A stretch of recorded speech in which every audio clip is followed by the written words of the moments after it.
اللہ تعالی علی محمد صلی اللہ علیہ وسلم۔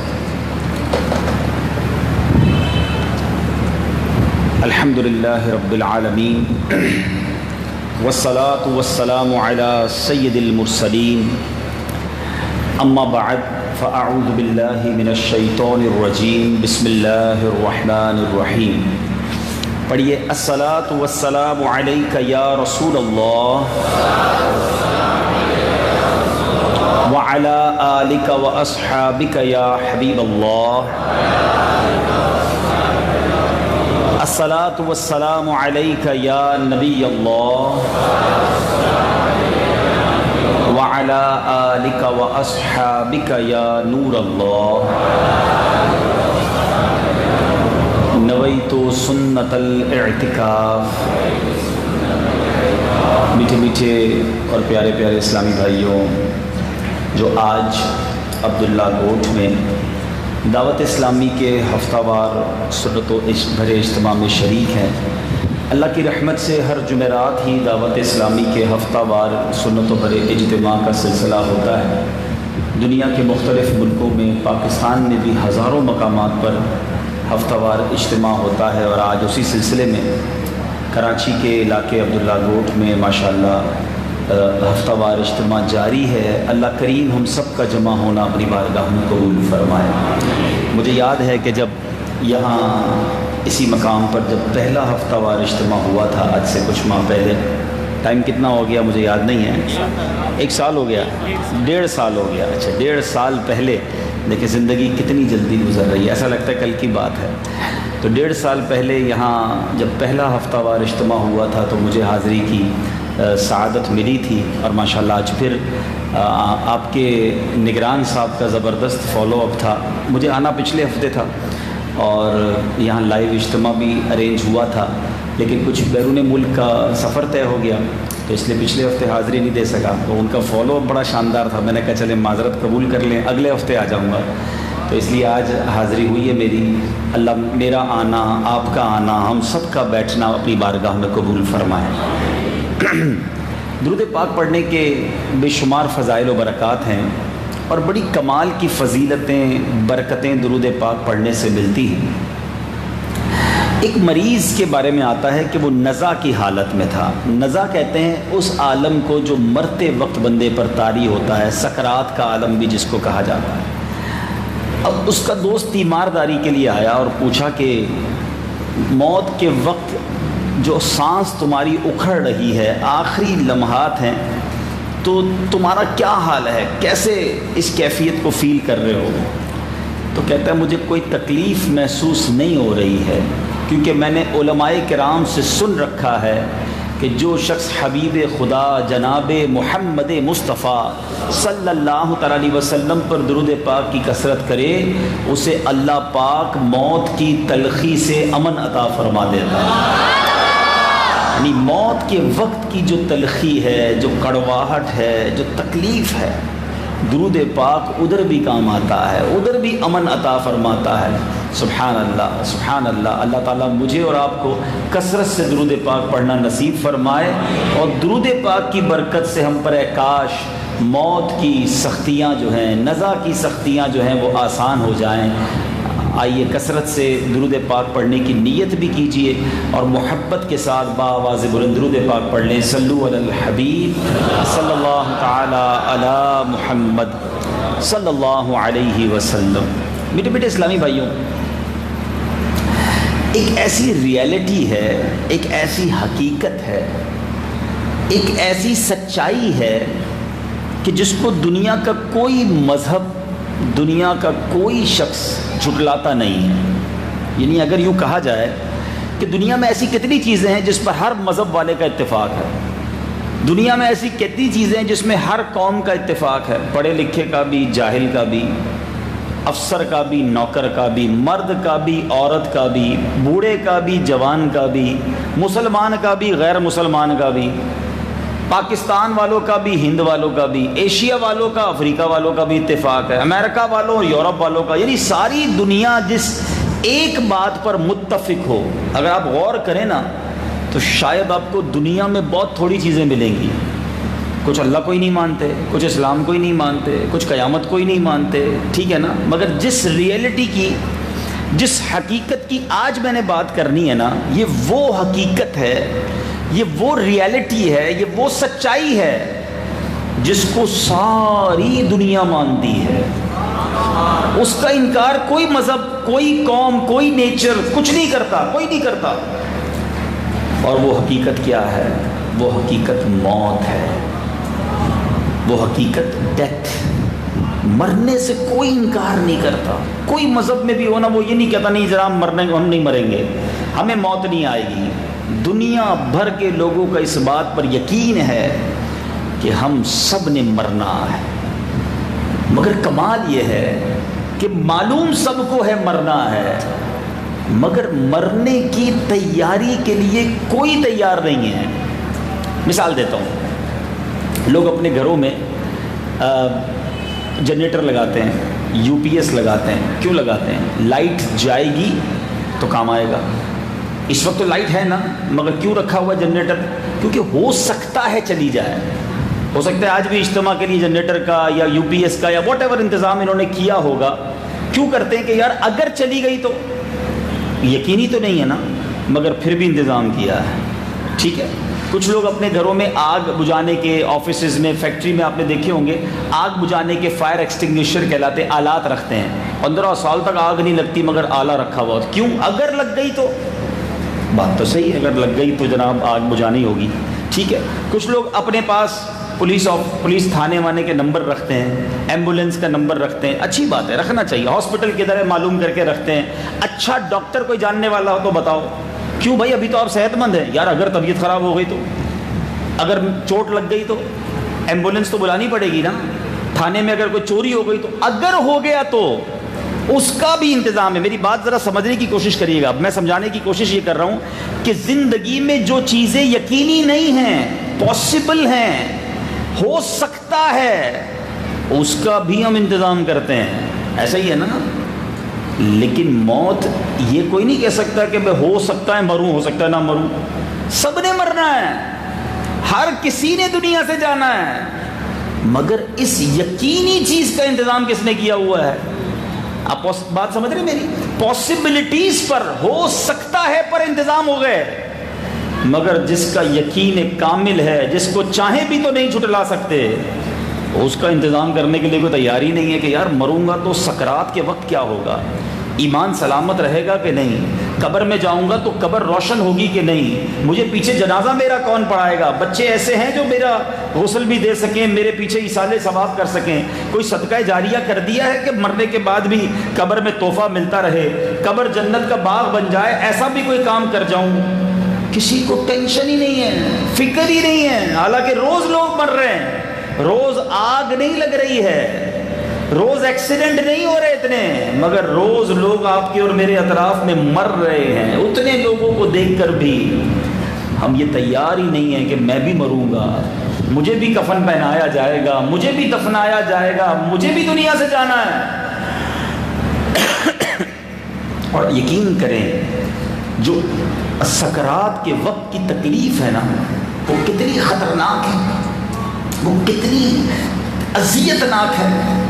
یعنی میں اور آپ مثال کے طور پہ، آج مجھے اور آپ کو کوئی کہے کہ یار اب جب آپ اجتماع سے واپس جائیں گے نا تو سب کو 2 انجیکشن لگائے جائیں گے، تو کئیوں کا تو ابھی بیان سے ہی دھیان آؤٹ ہو جائے گا کہ یار انجیکشن کھاما کھائیں، یار انجیکشن میں تو تکلیف ہوتی ہے، 1 بھی نہیں 2۔ اور کوئی کہے نہیں جناب انجیکشن بھی جو نا بڑی موٹی سوئی کے ساتھ لگایا جائے گا، آپ کہیں گے بھائی میں نے اجتماع میں نہیں آنا، میں جا رہا ہوں، انجیکشن کیوں لگا رہے ہیں بھائی؟ یعنی چھوٹی سی تکلیف کا کنفرم ہو جائے تو ابھی سے تکلیف شروع ہو جائے گی، ابھی سے بے چینی شروع ہو جائے گی۔ موت کی تکلیف ہم سب کو آ سکتی ہے، اللہ تعالیٰ مجھے اور آپ کو موت کی سختیوں سے بچائے، مگر موت تو آنی ہے نا۔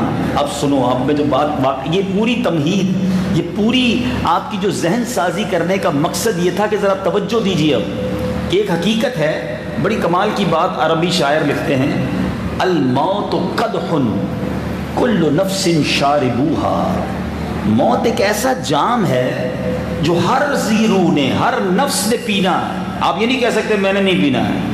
الموت باب کل نفس داخلوہا، موت ایک ایسا دروازہ ہے کہ ہر ذی روح نے، ہر انسان نے، ہر نفس نے اس دروازے سے گزرنا ہے۔ اب ذرا واقعہ سنیے گا۔ حضرت عیسیٰ علیہ السلام، ایک بار اللہ کے نبی حضرت عیسیٰ علیہ السلام حضرت سیدنا نوح کے بیٹے حضرت سام کی قبر سے گزرے تو بنی اسرائیل نے حضرت عیسیٰ علیہ السلام سے عرض کی کہ اے روح اللہ، آپ اللہ تعالیٰ کی بارگاہ میں دعا کریں، آپ مستجاب الدعوات ہیں، آپ کی دعائیں قبول ہوتی ہیں کہ اللہ تعالیٰ اس قبر والے کو زندہ کر دے، اور ہم اس سے پوچھیں کہ مرتے وقت تمہارے ساتھ کیا ہوا تھا، موت کے وقت کیسی سختی تھی۔ حضرت عیسیٰ علیہ السلام نے قبر کے پاس 2 رکعت نماز پڑھی اور اللہ سے دعا کی۔ اللہ تعالیٰ نے حضرت سام بن نوح کو، حضرت نوح کے بیٹے تھے یہ، انہیں زندہ کر دیا۔ وہ سر سے مٹی جھاڑتے ہوئے کھڑے ہو گئے، ان کے سر اور داڑھی کے بال سفید تھے۔ حضرت عیسیٰ علیہ السلام نے ارشاد فرمایا کہ سفیدی تمہارے زمانے میں تو نہیں تھی۔ انہوں نے فرمایا یا روح اللہ، جب آپ نے مجھے پکارا اور دعا کی تو میں آواز سن کر یہ سمجھا کہ قیامت قائم ہو گئی ہے، اور قیامت کے خوف سے میرے سر اور داڑھی کے بال سفید ہو گئے۔ حضرت عیسیٰ علیہ السلام نے پوچھا تمہارے انتقال کو کتنا عرصہ ہو گیا ہے؟ انہوں نے بتایا میرے انتقال کو 4000 برس ہو گئے ہیں۔ 4000 سال کے بعد ان کی قبر سے ان کو زندہ کیا گیا اللہ کے حکم سے۔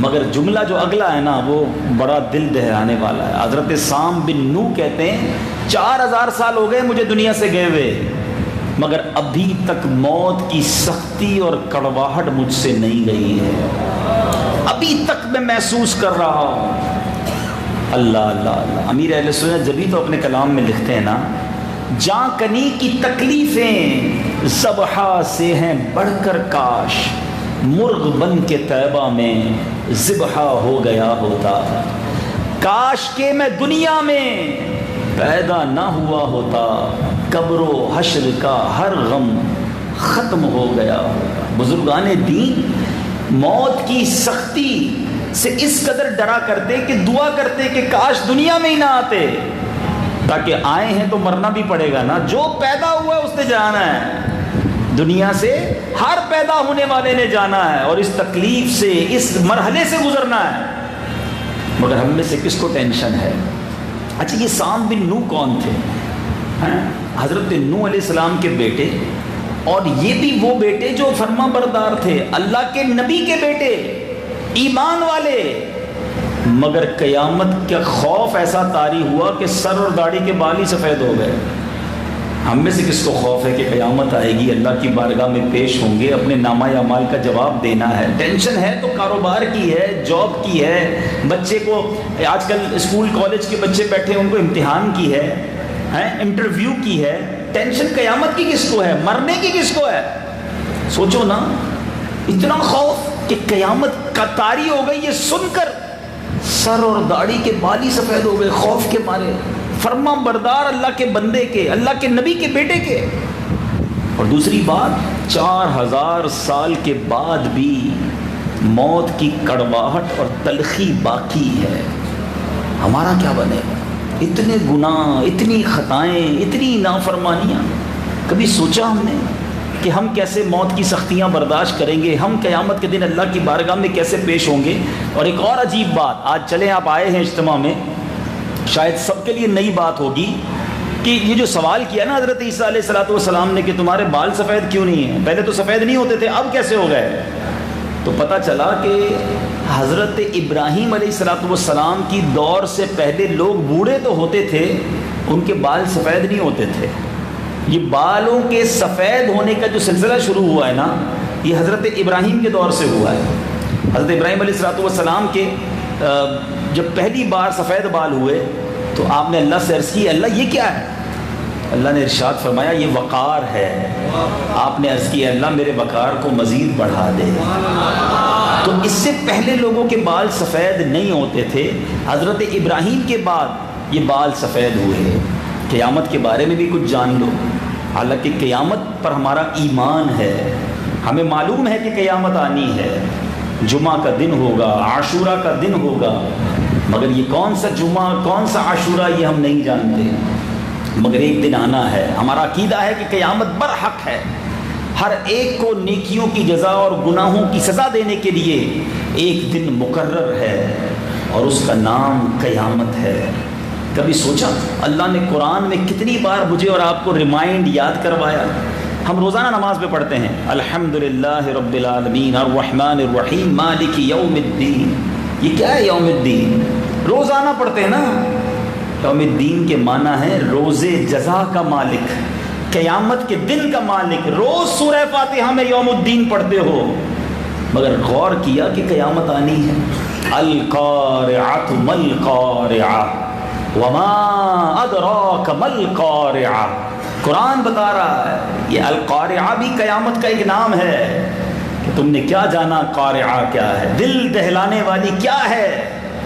پھر قرآن اس کی پوری وضاحت کرتا ہے کہ جب پہاڑ اون کی مانند اڑنے لگ جائیں گے، لوگ پتنگوں کی مانند ہو جائیں گے. جن کی نیکیاں زیادہ ہوں گی وہ عیش میں ہوں گے اور جن کے گناہ زیادہ ہوئے وہ آگ میں ڈال دیے جائیں. فیصلے کا دن ہے. میرے میٹھے اسلامی بھائیوں، قیامت کب قائم ہوگی؟ جس وقت روئے زمین پر کوئی بھی اللہ کا نام لینے والا نہ ہوگا. مسلمان نہیں بچیں گے، سارے مسلمان اس سے پہلے ہی دنیا سے چلے جائیں گے. ان لوگوں پر قیامت طاری ہوگی. مگر حساب کے دن تو ہم سب کو اٹھایا جائے گا نا. ہوگا کیا؟ ذرا سنیے گا. اللہ تعالیٰ کے حکم سے حضرت اسرافیل سور پھونکیں گے. جب قیامت طاری ہوگی نا تو تب تمام لوگ مر جائیں گے. پہلے سور سن کر بے ہوش ہو جائیں گے اور پھر سارے مر جائیں گے. دنیا میں کوئی زندہ نہ ہوگا. پھر زمین و آسمان، ملائک و جنات، تمام جہان والے مر جائیں گے. یہاں تک کہ سور اور اسرائیل علیہ السلام کو بھی موت آ جائے گی. فقط رب باقی ہوگا، دنیا میں اور کوئی نہ ہوگا. تو جب اللہ چاہے گا حضرت اسرافیل کو زندہ فرمائے گا، سور کو پیدا فرمائے گا، پھر دوبارہ اسے پھونکنے کا حکم دیا جائے گا. پھر سور پھونکتے ہی تمام لوگ، ملائکہ، جنات، سب حیوانات دوبارہ زندہ ہو جائیں گے. مردے قبروں سے اٹھیں گے، مردے قبروں سے اٹھیں گے اور میدان محشر کی طرف جائیں گے. وہاں ہر ایک کو اپنے اعمال کا حساب دینا ہوگا. سبحان اللہ. عشق والی بات بھی کر دوں، نبی پاک علیہ السلام سب سے پہلے اپنی قبر سے قیامت کے دن جب میدان محشر لگے گا میرے آقا باہر آئیں گے. اور ایک بار نبی پاک صحابہ کرام کے پاس آئے اور سیدھے ہاتھ میں حضرت ابوبکر صدیق کا ہاتھ تھا، بائیں ہاتھ میں حضرت عمر فاروق کا ہاتھ تھا. فرمایا دیکھ لو جس طرح آج آئے ہیں قیامت کے دن بھی اسی طرح آئیں گے. اس کے بعد بقی شریف میں، جنت البقی میں جو مسلمان مدفون ہیں نا، وہ نبی پاک کے ساتھ محشر کی طرف چلیں گے. اس طرح پھر ساری دنیا کے قبرستانوں سے لوگ نکلیں گے اور محشر کے میدان کی طرف جائیں گے. اللہ تعالیٰ محشر کے دن بھی ہمیں نبی پاک کا نام لیتے لیتے، کلمہ پاک لیتے لیتے قبر سے اٹھنا نصیب فرمائے. شاعر کہتے ہیں نا، میں سو جاؤں یا مصطفیٰ کہتے کہتے، کھلے آنکھ صلی اللہ کہتے کہتے. ایک چلیں بات چلیے تو ایک اور عشق والی بات، ایک اور معلوماتی بات بتا دوں. یہ جو دعا ہے نا الحمدللہ، جو سونے سے پہلے کی دعا ہے، اللہ کرے آپ مدنی قافلوں میں سفر کرتے ہو تو ماشاءاللہ وہ دعائیں سکھائی جاتی ہیں. اللہم باسمک اموت و احیا. ٹھیک ہے، اللہ کے نام سے میں شروع کرتا ہوں، جس نام کی برکت سے ہم زندہ ہوتے ہیں، جس نام کی وجہ سے، اللہ کے نام سے ہی ہم زندہ ہوں گے. یعنی روزانہ میں اور آپ جو سوتے ہیں نا، بیسیکلی یہ روز ایک موت کا ٹریلر ہے. مجھے بتائیں جب بندہ سویا ہوتا ہے اسے پتہ آج آس پاس کیا ہو رہا ہے، کون آیا کون گیا، کیا ہوا ہمارے پیچھے، بالکل بے سدھ. یہ تھوڑی دیر کے لیے مجھ پر اور آپ پر گویا موت کا ایک، یوں سمجھے کہ ایک جھلکی دکھائی جاتی ہے. اٹھنے کے بعد کی دعا کیا ہے؟ الحمدللہ الذی احیانا بعد ما اماتنا والیہ النشور. اٹھنے کے بعد بندہ جب یہ دعا پڑھتا ہے کہ یا اللہ تیرا شکر ہے، اس رب کا شکر ہے جس نے مجھے موت کے بعد پھر زندگی دی اور اسی کی طرف لوٹنا ہے. علماء کہتے ہیں جو روزانہ صبح اٹھ کر پہلے اللہ کا نام لیتا ہے، یہ دعا پڑھتا ہے، جب اسے قبر سے قیامت کے دن اٹھایا جائے گا اس وقت بھی یہ دعا پڑھتے پڑھتے اٹھ جائے گا.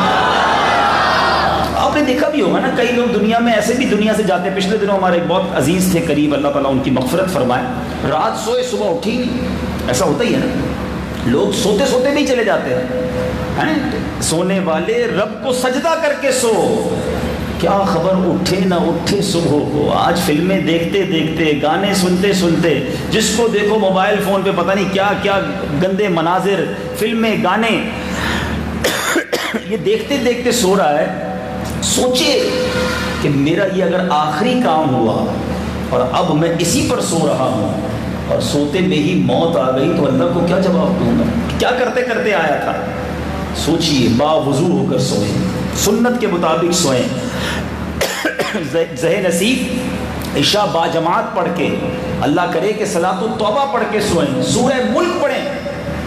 سورہ ملک یہ وہ شاندار سورت ہے، حدیث پاک کا مضمون ہے کہ یہ قبر، عذاب قبر سے بچانے والی سورت ہے. ابھی میرے بیان سے پہلے سورہ ملک کی تلاوت کی گئی نا، تو انشاءاللہ اگر یہ معمول رہے، یعنی موت کی تیاری، پریپیئر رہوں میں کہ آج بھی مر سکتا ہوں، کل بھی مر سکتا ہوں، آج رات بھی میری قبر میں گزر سکتی ہے، کل رات بھی گزر سکتی ہے، تو تیاری کرے نا. ماشاءاللہ درود پاک پڑھ لیں، صلو علی الحبیب.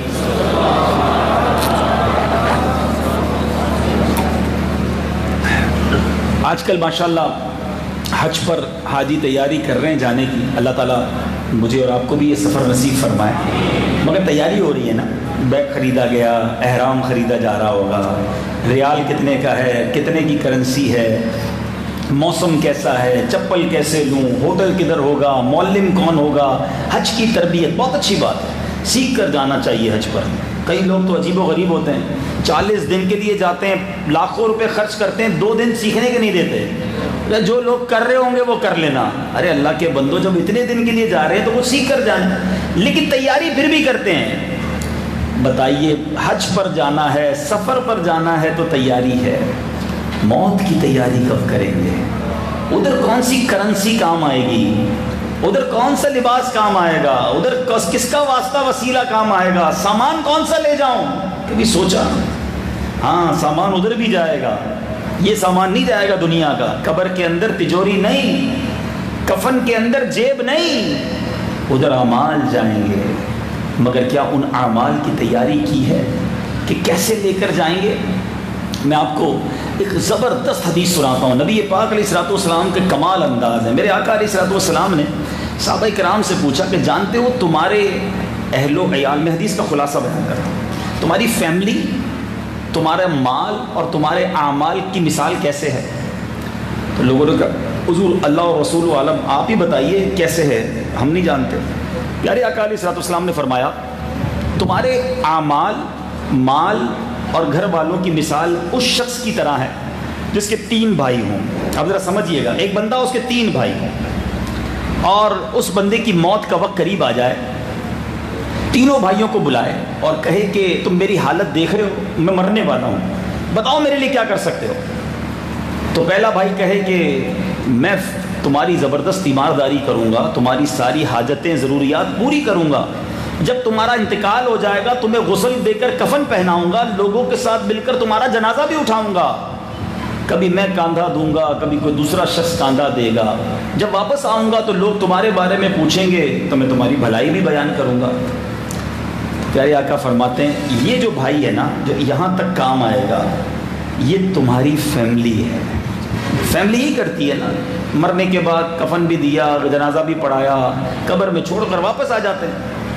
آقا فرماتے ہیں جب دوسرے بھائی سے وہ شخص پوچھتا ہے بتاؤ تم میرے کیا ساتھ دے سکتے ہو، تو دوسرا بھائی کہتا ہے کہ میں، جب تم دنیا سے رخصت ہوگے ہمارے آپ کے راستے جدا ہو جائیں گے، تم قبر میں پہنچ جاؤ گے، میں دنیا میں رہ جاؤں گا. نبی پاک فرماتے بتاؤ یہ بھائی کام کا ہے؟ تو کہتے ہیں حضور اس میں بھی کوئی بھلائی نہیں ہے، مرنے کے بعد فوراً الگ. کہاں فوراً الگ؟ تو آقا فرماتے یہ جو بھائی ہے نا، سمجھ لو یہ تمہارا مال ہے. ادھر میری آپ کی سانسیں بند ہوئی، ادھر ساری زندگی جو کمایا تھا وہ کس کا ہو گیا؟ وہ رسا کا. میت کا مال تو بچتا ہی نہیں نا. جیسے ہی انتقال ہوا کروڑوں روپے کمائے، ساری زندگی کوشش کی ہو، گھر بنایا، گاڑی، سونا، پتہ نہیں کیا کیا چھپا چھپا کے رکھا تھا، ادھر سانس بند ہوئی، ادھر یہ سارا مال ہو گیا پرایا. میرا تو کچھ نہیں، بچوں کا ترکے کا ہو گیا. تو اب کوئی بھائی کہے کہ بھائی جیسے ہی تم مرو گے نا تمہارا میرا راستہ الگ الگ، تو کیسا لگے گا؟ فرمایا یہ تمہارا مال ہے. تیسرے بھائی کو وہ شخص کہتا ہے تم میری کیا خدمت کرو گے میرے مرنے کے بعد؟ تو وہ کہتا ہے میں تمہارا مرنے کے بعد فکر نہ کرو، میں تمہیں قبر میں بھی تمہارے ساتھ رہوں گا، تمہیں وحشت سے بھی بچاؤں گا، اور تمہارا جب حساب ہوگا تو تمہارے میزان عمل پر بیٹھ جاؤں گا اور تمہارے نیکیوں کے پلڑے کو بھاری کر دوں گا۔ آقا فرماتے یہ بھائی کیسا ہے؟ مثال دیکھیں، انداز دیکھیں سمجھانے کا۔ صحابہ کہتے ہیں حضور یہ کمال کا بھائی ہے، مرنے کے بعد قبر میں بھی آئے گا ساتھ، وحشت سے بھی بچائے گا، نامہ اعمال بھی بھاری کر دے گا، سب تو دور رہ جائیں گے، دو بھائی تو چھوڑ کے چلے جائیں گے۔ نبی پاک نے فرمایا جو تیسرا والا ہے نا، سمجھ لو یہ تمہارے اعمال ہیں۔ اب سچ بتائیے مجھے اور آپ کو کیا تیار کرنا چاہیے؟ ہم فیملی کا بہت سوچتے ہیں، گھر والوں کی فکر، پیسے جمع کرنے کی فکر، مرنے کے بعد قبر میں نہ بچوں نے آنا ہے، نہ گھر والوں نے آنا ہے، نہ پیسے نے آنا ہے، ایک چیز نے آنا ہے، وہ اعمال ہیں۔ مگر اعمال کی فکر ہی نہیں ہے، نہ نمازیں پڑھتے ہیں، نہ روزے رکھتے ہیں، نہ زکوٰۃ دیتے ہیں، نہ نیکیاں کرتے ہیں، نہ ذکر و اذکار کرتے ہیں، نہ اچھے کام کرتے ہیں، حالانکہ ان تمام چیزوں نے قبر پہ ساتھ آنا ہے۔ اے میرے میٹھے اسلامی بھائیوں، خدا را آج مجھے اور آپ کو اس اجتماع کی برکت سے ایک راستہ طے کرنا ہے، ایک ڈائریکشن طے کرنی ہے کہ میں نے مرنے کی اگر تیاری کرنی ہے تو اس کے لیے کیا جمع کرنا ہے؟ ڈالر، پیسے، سونا، یا اعمال، اچھے اعمال، نیکیوں کو لے کر ساتھ جانا ہے۔ اب ایک اور بات سمجھیے، آج دنیا بڑے غور سے حضرت سیدنا ابو ہریرہ رضی اللہ عنہ فرماتا ہے، حدیث ہے، آپ کہتے ہیں جب کوئی شخص مر جاتا ہے نا تو گھر والے کیا کہتے ہیں؟ گھر والے کہتے ہیں مرحوم نے پیچھے کیا چھوڑا؟ پہلا سوال نارملی یہ ہوتا ہے، مرحوم نے پیچھے کیا چھوڑا؟ ویسے ایک بڑی میں آپ کو جس کو کہنا دل ہلانے والی بات بتاؤں، جیسے ہی میرا اور آپ کا انتقال ہوگا نا، میرا اور آپ کا نام ختم ہو جائے گا۔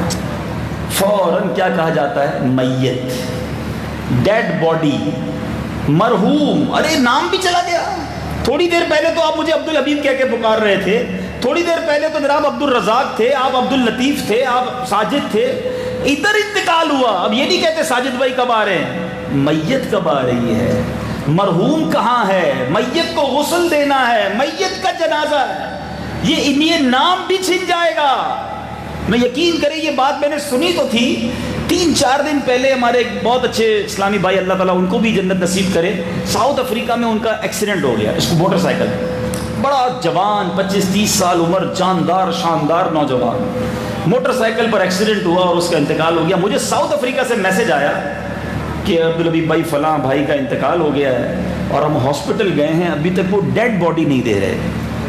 اب یقین کریں مجھے واقعی اس نوجوان سے بڑی محبت تھی، بہت ہمارا کلوز تھا، اللہ اس کی مغفرت فرمائے، درجات بلند فرمائے، مگر یہ جو جملہ تھا نا کہ وہ ڈیڈ باڈی نہیں دے رہے، میں نے کہا یار یہ اپنے بھائی کو بھی ڈیڈ باڈی کہہ رہا ہے، کل میرے گھر والے بھی میری لاش کے سامنے کہیں گے کہ یہ میت کو لے جاؤ، میت کا جنازہ ہے، مرحوم کو غسل دے دو۔ سوچیے اتنی میری اور آپ کی حیثیت ہے، تو جب کسی نے کام نہیں آنا، میرے نام نے کام نہیں آنا، پھر اعمال ہی کام آئیں گے نا۔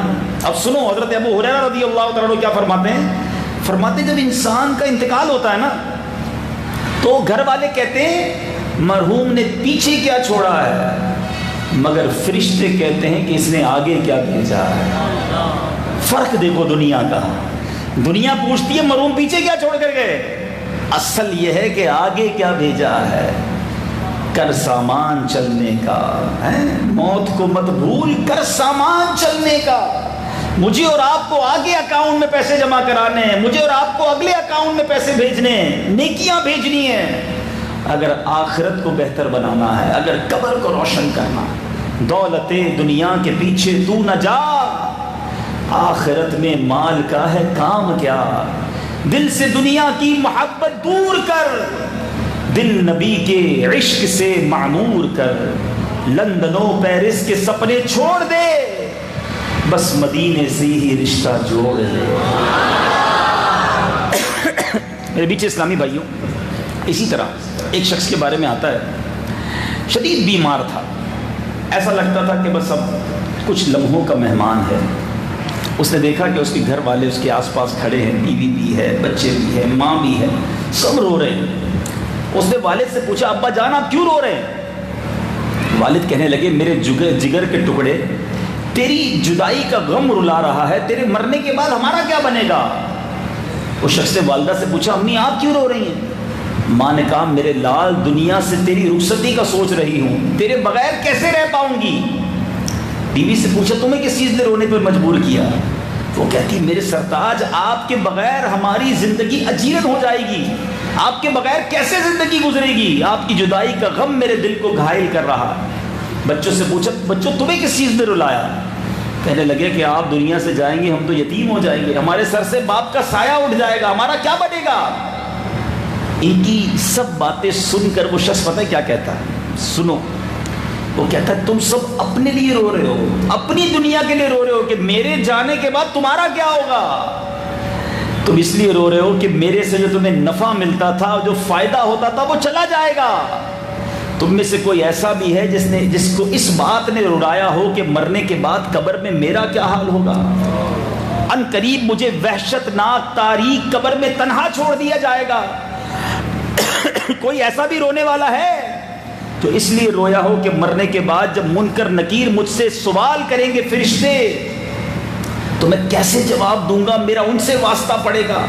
کوئی اس لیے رویا کہ مرنے کے بعد جب اللہ کی بارگاہ میں مجھے کھڑا کر کے مجھ سے میری زندگی کے اعمال کا سوال کیا جائے گا، میں اس وقت کیسے اللہ کو جواب دوں گا، میرے بیوی بچوں میرے ماں باپ۔ کوئی اس لیے رو رہا ہے؟ تم میں سے کوئی بھی میری آخرت کی پریشانیوں کے لیے نہیں رو رہا۔ یہ گفتگو کرنے کے بعد اس بندے کی روح اس کی جسم سے جدا ہو گئی، وہ دنیا سے چلا گیا۔ مگر یہ حقیقت ہے، کوئی ہمارا خیال رکھنے والا نہیں ہوگا مرنے کے بعد۔ آج خیال کر لو نا، آج تیاری کر لو نا، مرنے کے بعد پچھتانے سے بہتر ہے آج تیاری کرے نا۔ آج آ گئے ہیں دعوت اسلامی کے اجتماع میں، مجھے اور آپ کو یاد دلایا جا رہا ہے کہ آگاہ اپنی موت سے کوئی بشر نہیں، سامان 100 برس کا ہے، پل کی خبر نہیں۔ مرنا ہی ہے، کوئی چارہ ہی نہیں ہے۔ We have to die، ہم سب کو مرنا پڑے گا۔ پھر کیوں اس حقیقت سے منہ موڑے بیٹھے ہیں؟ کیسے نماز قضا ہو جاتی ہے، کیسے شراب انسان پی لیتا ہے، کیسے مسلمان بدکاری کر رہا ہے، کیسے مسلمان جوا کھیل رہا ہے، کیسے چوری کر رہا ہے، کیسے کسی پر ظلم کر رہا ہے۔ مرنا نہیں۔ اے ملاوٹ کرنے والے، تھوڑے پیسوں کے لیے ملاوٹ کر رہے ہو، مرنا نہیں۔ اے سود لینے والے، سود دینے والے، تجھے مرنا نہیں۔ اے مسلمانوں کے مال کو دبانے والے، تجھے مرنا نہیں۔ اے نمازوں کے وقت سستی کرنے والے، تجھے مرنا نہیں۔ اے اپنی آنکھوں سے حرام دیکھنے والے، کانوں سے حرام سننے والے، تجھے مرنا نہیں۔ بے پردہ بے حیا عورتوں سے دوستیاں کرنے والے، زنا بدکاریاں کرنے والے، تجھے مرنا نہیں۔ اے وہ میری بہنوں جو بے پردہ گھومتی ہو، جو بازاروں میں جا کر بے پردگی کرتی ہو، تمہیں مرنا نہیں۔ ہم سب نے مرنا ہے۔ کیسے کب پھنس جائیں گے اکیلے؟ سوچو کوئی بچانے والا نہیں ہوگا، ہم ہوں گے اور قبر ہوگی۔ سانپ اور بچھو آ گئے، آگ سلگا دی گئی، اللہ کا عذاب آ گیا، کیسے جواب دیں گے؟ ادھر کی تیاری کرو، ادھر کے لیے سامان اکٹھا کرو، ادھر کا سامان جمع کرو۔ اے میرے بیٹے اسلامی بھائیوں، جب انسان قبر میں جاتا ہے نا، حضرت سیدنا عطا بن یسار فرماتے ہیں کہ جب انسان سب سے پہلے قبر میں جاتا ہے تو اس کا عمل آ کر اس کی بائیں ران کو حرکت دیتا ہے، کہتا ہے میں تیرا عمل ہوں۔ تو مردہ کہتا ہے میرے بچے، میری نعمتیں، میری دولتیں کہاں ہیں؟ تو عمل کہتا ہے یہ سب تیرے پیچھے رہ گئے، میرے سوا کوئی تیرے ساتھ قبر میں نہیں آیا۔ وہ مردہ حسرت سے کہتا ہے کاش میں اپنے بال بچوں، اپنی نعمتوں اور دولت کے مقابلے میں تجھے ترجیح دیتا، کیونکہ تیرے سوا تو میرے ساتھ کوئی بھی نہیں آیا۔ گھپ اندھیری قبر میں جب جائے گا، بے عمل بے انتہا گھبرائے گا، کام مال و زر وہاں نہ آئے گا، غافل انسان یاد رکھ پچھتائے گا۔ اچھا جو نیک لوگ بھی ہوتے ہیں نا، جو نمازیں پڑھ بھی رہے ہوتے ہیں، گناہ سے بچ رہے ہوتے ہیں، وہ بھی سنو، ترمذی شریف کی حدیث ہے، پیارے آقا علیہ الصلوۃ والسلام نے فرمایا جو بھی یہاں سے مر کر جاتا ہے نا، وہ نادم ضرور ہوتا ہے، شرمندہ ضرور ہوتا ہے۔ صحابہ کرام نے عرض کی حضور ندامت کس بات کی؟ میرے آقا فرماتے ہیں اگر وہ نیک ہوتا ہے نا تو اس لیے شرمندہ ہوتا ہے کہ کاش کچھ اور نیکی کر لیتا. اتنا ثواب ملتا ہے، ایک کلمہ پاک کا اتنا ثواب، 2 نفل کا اتنا ثواب، ذکر پاک کا اتنا ثواب، تلاوت قرآن کا اتنا ثواب، درود پاک کی اتنی نیکیاں، تھوڑے سے پیسے اللہ کی راہ میں خرچ کیے اتنے ثواب. کاش فضول کام نہ کرتا اور بھی نیکیاں کر لیتا. اے نماز پڑھ کر نفل چھوڑنے والوں، اے ذکر اللہ اور ذکر رسول نہ کرنے والوں، سنو، فضول ٹائم ضائع نہ کیا کرو، مرنے کے بعد نیک بھی بچتا آئے گا. اللہ کے حبیب فرماتے ہیں خطا کار، گناہ گار تو ندامت اور حسرت اس لیے کرتا ہے کہ وہ گناہوں سے کیوں باز نہ آیا. تو اچھا نہیں ہے بعد میں شرمندہ ہونے سے پہلے ابھی شرمندہ ہو جائے، ابھی تیاری کر لے. اب آؤ میں آپ کو کچھ حدیثیں سناتا ہوں. کچھ لوگ کہتے ہیں نا یار جو دن لکھا ہے اس دن تو مرنا ہی ہے، موت تو آنی ہی ہے، جو رات قبر میں ہے وہ کہیں اور نہیں ہوگی. بالکل ٹھیک ہے، لیکن اتنا آسان مت سمجھو کہ جناب کچھ بھی نہیں ہوگا، اب چلتے چلتے آنکھیں بند ہو جائیں گی. میں نہیں کہہ رہا، میں آپ کو نبی پاک کی حدیث سناتا ہوں. حضرت سیدنا حسن بصری سے روایت ہے کہ پیارے آقا علیہ الصلوۃ والسلام نے موت کی تکالیف اور اس کے حلق میں اٹک جانے کا ذکر کرتے ہوئے فرمایا یہ تکلیف تلوار کے 300 وار کے برابر ہے.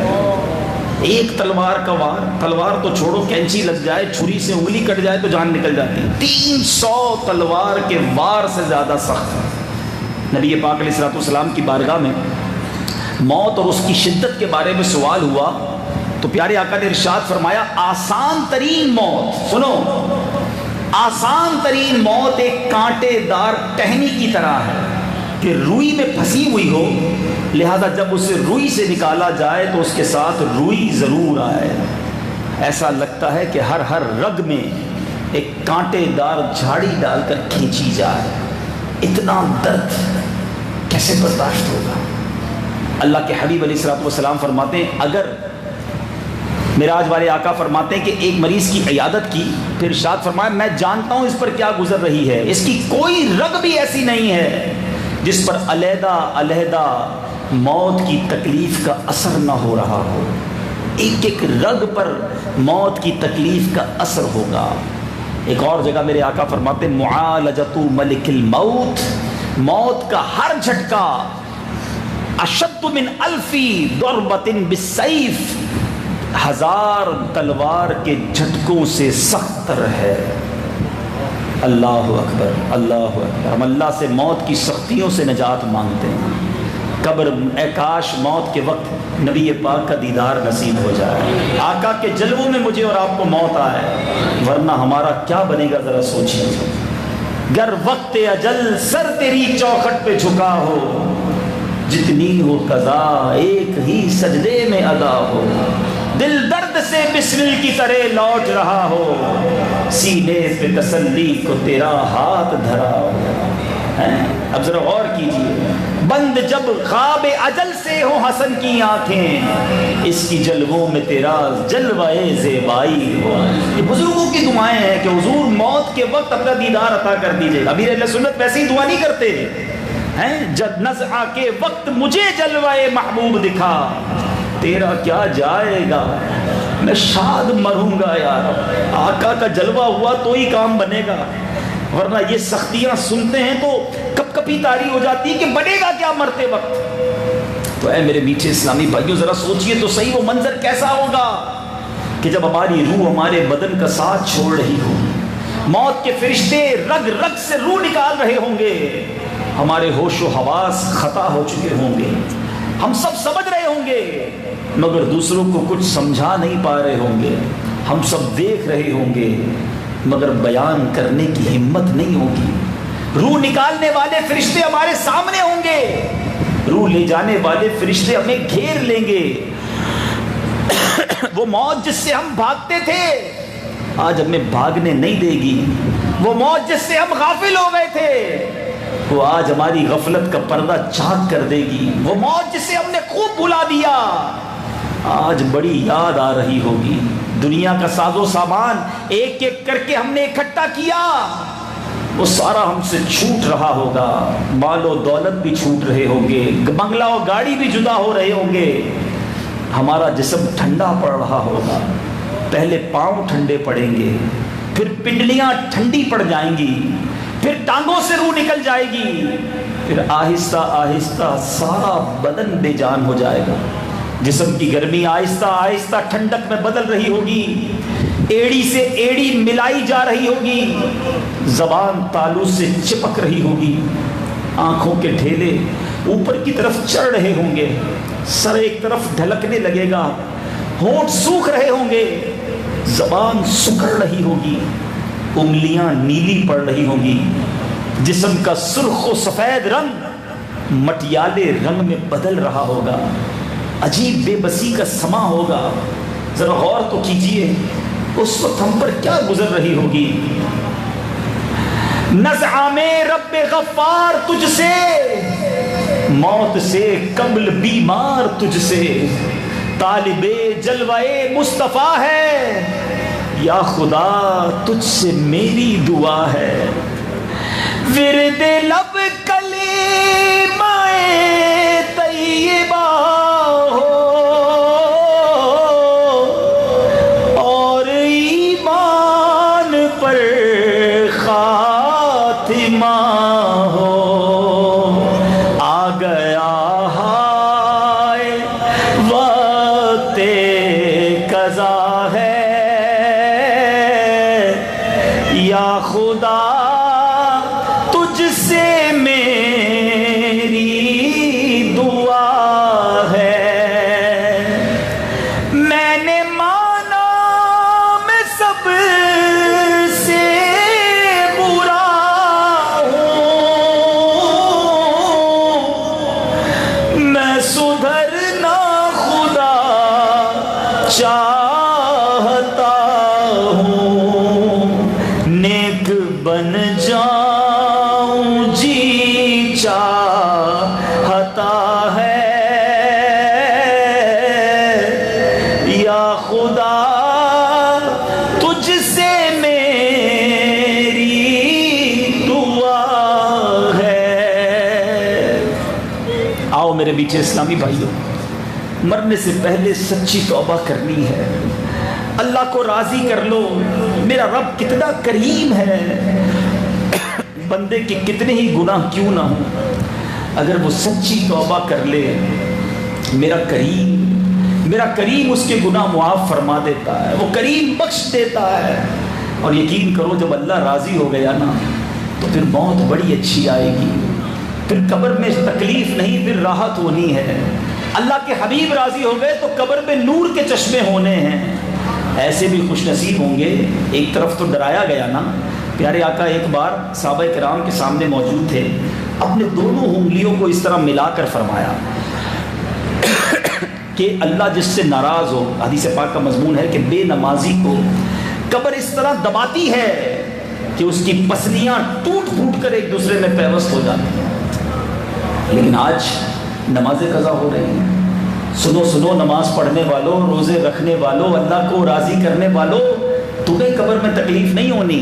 احادیث کا مضمون ہے کہ جس سے اللہ راضی ہوگا نا، جب قبر میں جائے گا تو کہا جائے گا نم کا نومۃ العروس، سو جا کہ جیسے دلہن سوتی ہے۔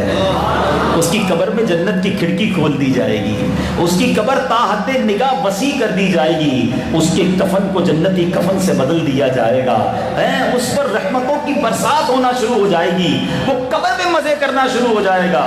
اب فیصلہ آپ نے کرنا ہے کہ دنیا میں رنگ رلیاں منا کر، دنیا میں عیاشیاں کر کر، دنیا میں اللہ کو ناراض کر کے قبر کے سانپ بچھوؤں میں جانا ہے، یہ دنیا میں تھوڑا صبر کر کے، دنیا میں اللہ کو راضی کر کے، دنیا میں اپنے آپ کو گناہوں سے بچا کے کتنے سال رہو گے دنیا میں؟ کبھی سوچا؟ عقل مند وہ ہوتا ہے کہ دنیا میں جتنا رہنا ہے اتنا دنیا کی تیاری کرے، آخرت میں جتنا رہنا ہے اتنا آخرت کی تیاری کرے۔ خود فیصلہ کرو نا کتنا رہو گے دنیا میں، ایک ببل تو گارنٹی نہیں ہے، آج بھی جا سکتے ہیں۔ اور اگر بالفرض میں اور آپ اوسطاً ایوریج لائف بھی جی لیتے ہیں تو کتنے سال جیو گے؟ 60 سال، 65 سال، 70 سال، پھر تو جانا ہے نا۔ اس کے بعد کتنے سال رہنا ہے قبر میں؟ قیامت تک۔ میرے اور آپ کے دادا، پر دادا، ان کے دادا، ہزاروں سال سے لوگ قبر میں ہیں، قبر میں ہی ہے نا۔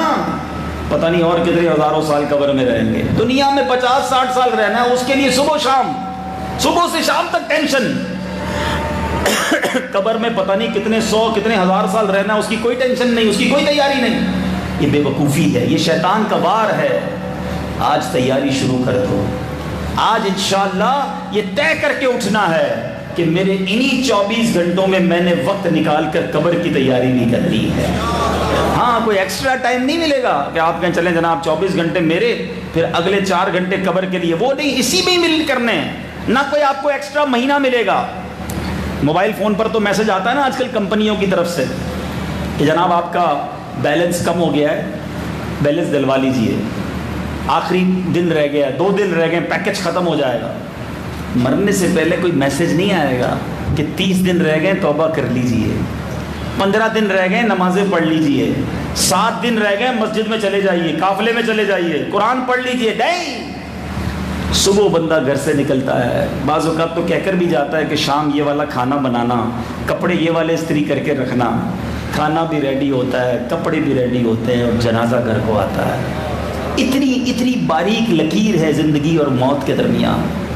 سوچو نا، پھر کیوں لیٹ کر رہے ہو، پھر کیوں تاخیر کر رہے ہو سکتا ہے مرنے کے بعد پچھتاوا ہو کہ یار سمجھایا بھی تھا مجھے مگر میں باز نہ آیا.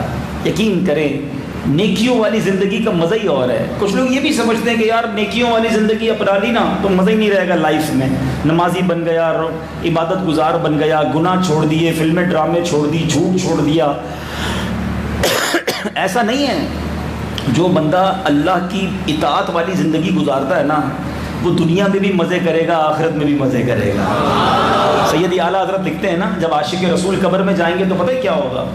قبر میں لہرائیں گے تا حشر چشم نور کے، جلوہ فرما ہوگی جب طلعت رسول اللہ کی. آقا جب قبر میں آ جائیں گے تو بیڑا پار ہی ہو جائے گا نا. لیکن آقا آئیں گے تو عشق رسول لے کر گئے ہوگے، سنتوں پر عمل کر کے گئے ہوگے، پھر تو سینے لگا لیں گے. اور سنتوں کو چھوڑ کر ان کو تکلیف پہنچا کر قبر میں جاؤ گے تو پھر کیا بنے گا؟ تو بس آج میں بھی بدلوں اور آپ بھی بدلیں. آج کا یہ اجتماع ہم سب کی زندگی میں ایک ٹرننگ پوائنٹ لے آئے. زندگی میں روزانہ موت کو یاد کریں، روزانہ قبر کی تیاری کی فکر کریں. اور کمال کا انداز مجھے اور آپ کو سچ بتاؤں امیر اہل سنت جیسی ہستی نہیں ہے، کمال کا کام کیا ہے. مجھے اور آپ کو 2 بڑے پیارے کام دے دیے ہیں. ایک کام دیا ہے مدنی انعامات. یہ مدنی انعام جو ہے نا بیسیکلی یہ ہے ہی قبر کی تیاری. آپ روز اگر اس پر دیکھتے رہے نا نمازیں پڑھی کہ نہیں، قرآن پڑھا کہ نہیں، درود پڑھے کہ نہیں، کیا ہے قبر کی تیاری ہو رہی ہے. ادھر سامان بھیج رہے ہیں، ادھر اکاؤنٹ فل ہو رہا ہے. درود پاک پڑھا، تہجد پڑھا، اشراق چاشت، اوابین، قرآن پاک، علم دین، مسکرا کر ملنا، غصہ نہیں کرنا، لڑائی نہیں کی، جھگڑا تو نہیں کیا. یعنی مجھے اور آپ کو ایک ایسا خوبصورت فارم پکڑا دیا ہے کہ بھائی اس کو دیکھتے رہو، اس پر عمل کرتے رہو. یہ وہ قبر میں جانے والے دوست جو ہے نا، قبر میں جانے والا کام شروع ہو گیا ہے.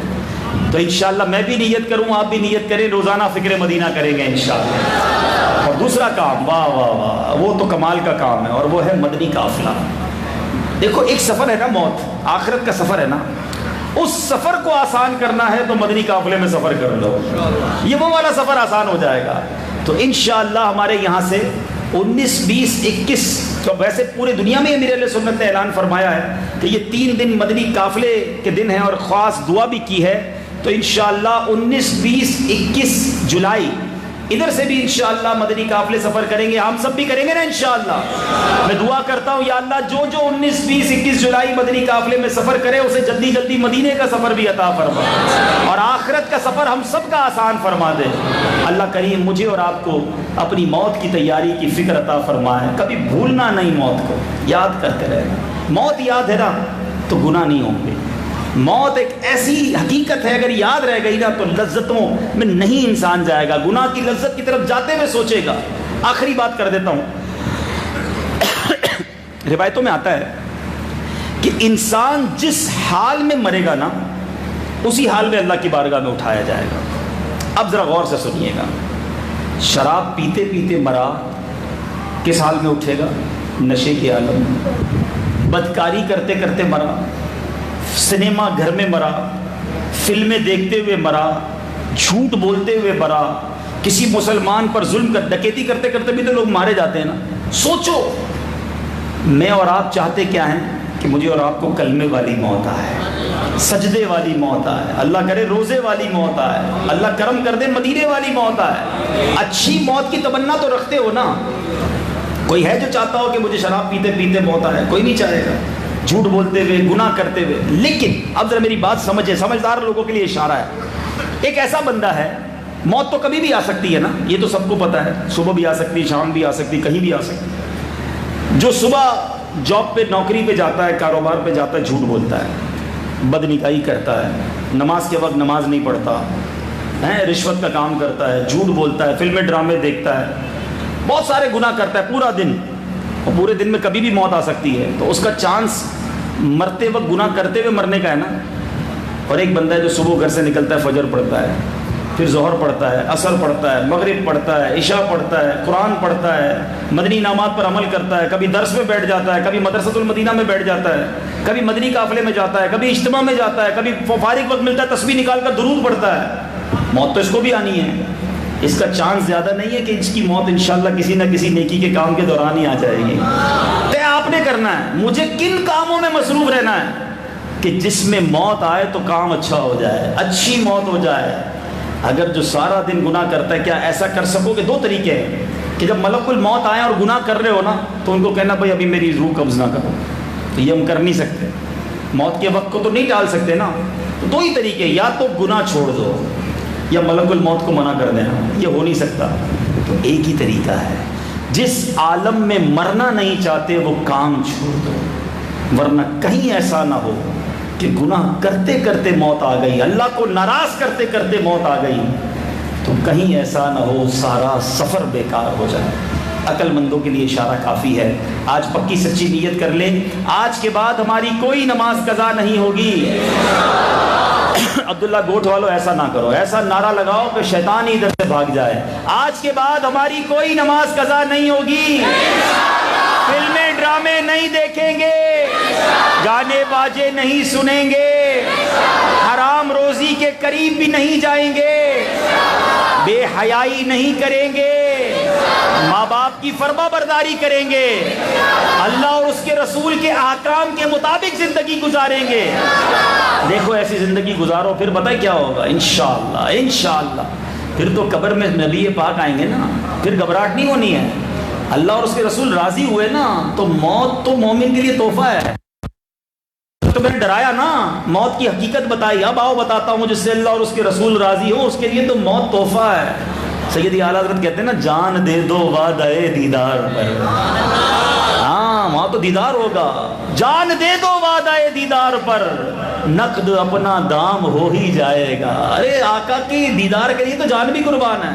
ایک شاعر لکھتے ہیں نا، قبر میں سرکار آئے تو میں قدموں پر گروں، گر فرشتے بھی اٹھائے تو میں ان سے یوں کہوں، اب تو پائے ناز سے میں اے فرشتوں کیوں اٹھوں، مر کے پہنچا ہوں یہاں اس دل ربا کے واسطے۔ ارے میں نے تو زندگی گزاری آقا کی سنتوں کے مطابق، مجھے کیا ٹینشن دے رہے ہو؟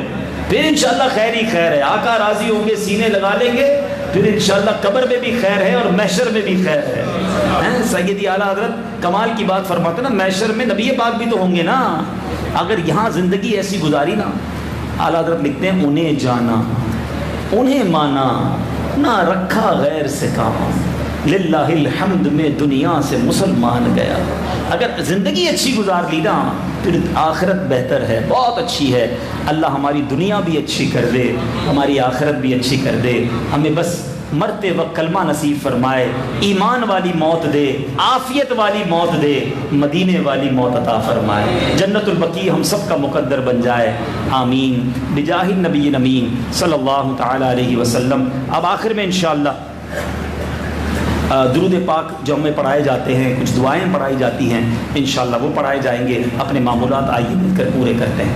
بزرگوں نے فرمایا، جو شخص ہر شب جمعہ، جو ابھی جمعرات کی رات ہے نا، یہ شب جمعہ کہلاتی ہے، اس درود پاک کو پابندی سے کم از کم 1 مرتبہ پڑھے گا، موت کے وقت نبی پاک علیہ الصلوۃ والسلام کی زیارت کرے گا، اور قبر میں داخل ہوتے وقت بھی یہاں تک کہ وہ دیکھے گا کہ پیارے آقا علیہ الصلوۃ والسلام اسے قبر میں اپنے رحمت بھرے ہاتھوں سے اتار رہے ہیں۔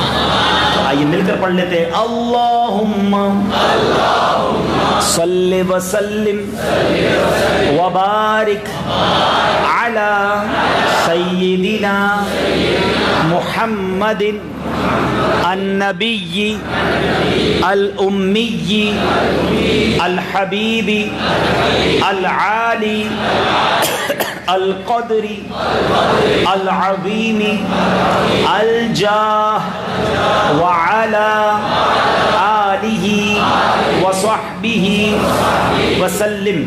حضرت سیدنا انس رضی اللہ عنہ سے روایت ہے کہ تاجدار مدینہ صلی اللہ علیہ وسلم نے فرمایا، جو شخص یہ درود پاک پڑھے، اگر کھڑا تھا تو بیٹھنے سے پہلے اور بیٹھا تھا تو کھڑے ہونے سے پہلے اس کے گناہ معاف کر دیے جائیں گے۔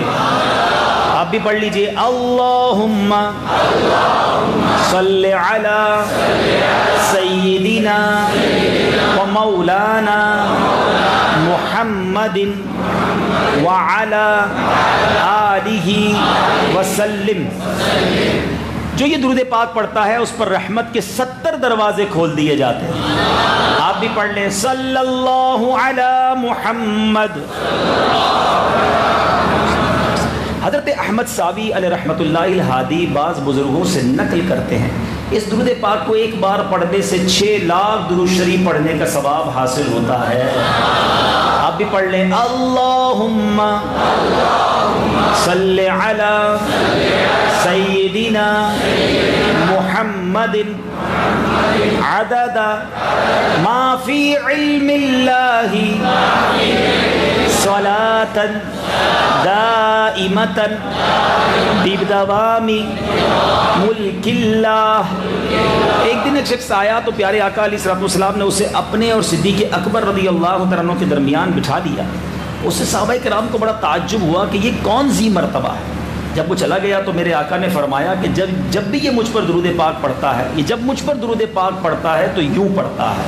ہم بھی پڑھ لیتے ہیں، اللہم صلی علی محمد کما تحب وترضى اللہ۔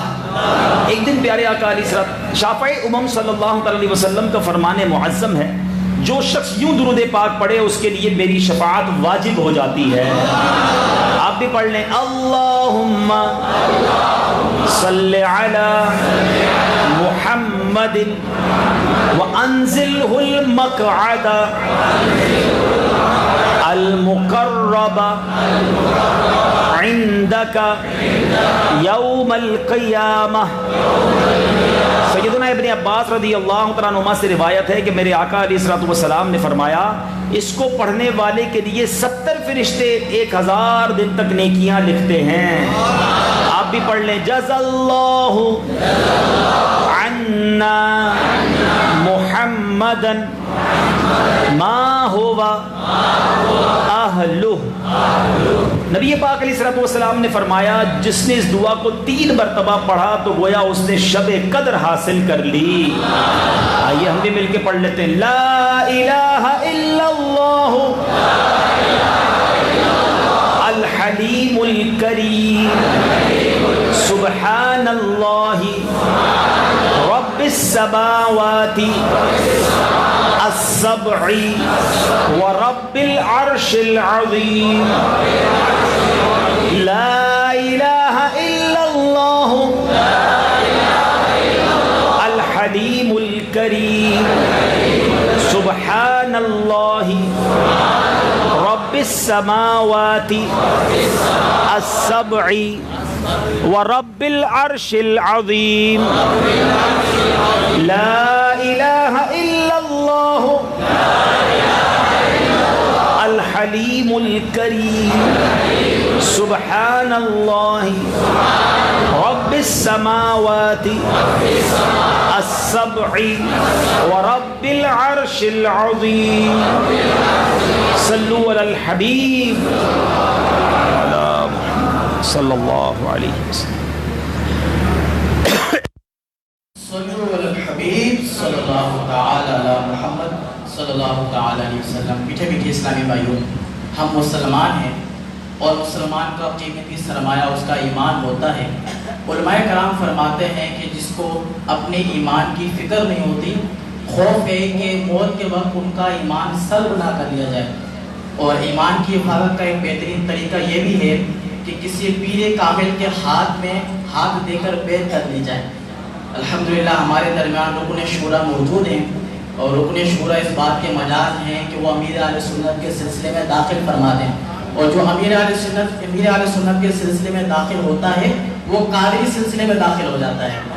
اور قادری سلسلے کی کیا ہی بات ہے، اسے پاک رضی اللہ تعالیٰ عنہ فرماتے ہیں کہ میرا کوئی بھی مرید ایسا نہیں ہوگا جو بغیر توبہ کیے نہ مرے. تو میں رکن شورا کی بارگاہ میں عرض کرتا ہوں کہ ہم سب کو توبہ بھی کروا دیں اور امیر اہل سنت کے سلسلے میں داخل بھی فرما دیں. صلو علی الحبیب صلی اللہ تعالی علیہ. وہ اسلامی بھائی جو مرید ہونا چاہیں، توبہ کرنا چاہیں، جس طرح میں کہتا جاؤں اس کو دہراتے جائیں. بسم اللہ الرحمن الرحیم. الصلاۃ والسلام علیک یا رسول اللہ وعلی آلک واصحابک یا حبیب اللہ. لا الہ الا اللہ محمد رسول اللہ صلی اللہ تعالی علیہ وسلم. توبہ کرتا ہوں میں اپنے تمام پچھلے گناہوں سے، اور وعدہ کرتا ہوں میں کہ آئندہ شریعت پر چلوں گا، بد مذہبوں اور برے لوگوں کی صحبت سے بچتا رہوں گا، نماز روزے کی پابندی کرتا رہوں گا، والدین کی نافرمانی، جھوٹ، غیبت، چغلی، وعدہ خلافی، گالی گلوچ، فلمیں، ڈرامے، گانے باجے، بے پردگی وغیرہ وغیرہ گناہوں سے بچتا رہوں گا. اے اللہ میری اس توبہ کو قبول فرما اور مجھے میرے وعدے پر ثابت قدم رکھ. مرید ہوتا ہوں میں خاندان عالی شان قادریہ رضویہ عطاریہ میں نے اپنا ہاتھ آپ کے ذریعے سے شیخ طریقت امیر اہل سنت کے ہاتھ میں دیا، اور ان کے ذریعے سرکار بغداد حضور غوث پاک رضی اللہ تعالی عنہ کے ہاتھ میں دیا. اے اللہ مجھے جناب غوث اعظم کے مریدوں میں قبول فرما، اور کل قیامت میں غوث پاک کے غلاموں میں اٹھا. صلاۃ والسلام علیک یا نبی اللہ وعلی آلک واصحابک یا نور اللہ.